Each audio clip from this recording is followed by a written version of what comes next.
আমি মনে করি যে একটা হসপিটালের সেবার খুবই গুরুত্বপূর্ণ একটা অংশ হচ্ছে ক্লিনিক। তো উনি সারা জীবন হসপিটালে সেবা করে গেছেন, করতে করতে একটা সময় উনি নিজেই প্রচণ্ড অসুস্থ হয়ে গিয়েছেন। ওনার যেটা হয়েছে, ওনার লিভারটা দীর্ঘদিন যাবৎ ইনফেক্টেড, যেটাকে আমরা বলি যে ক্রনিক লিভার ডিজিজ বা সংক্ষেপে CLD বলি। পাশাপাশি ওনার হাইপারটেনশন আছে, ওনার ডায়াবেটিস আছে, ওনার মাঝে মাঝে লবণ এলোমেলো হয়ে যায়, ইলেকট্রোলাইট ইমব্যালেন্স যেটা আমরা বলি, ইত্যাদি সমস্যার মধ্যে দিয়ে উনি যাচ্ছেন। যার ফলশ্রুতিতে ওনার এসোফেজিয়াল ভেরিসিস ডেভেলপ করে।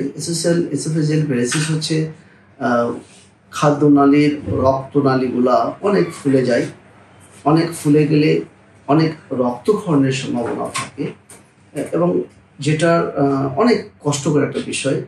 বর্তমানে ওনার এই সমস্যাটা প্রকট আকার দেখা দিয়েছে জন্য আজকে এই প্রশান্তি হাসপাতালে ওনাকে অজ্ঞান করে আমরা এই এসোফেজিয়াল ভেরিসিসগুলা বিশেষ এন্ডোস্কোপিক যন্ত্রের সাহায্যে বন্ধ করে আমরা দিয়েছি।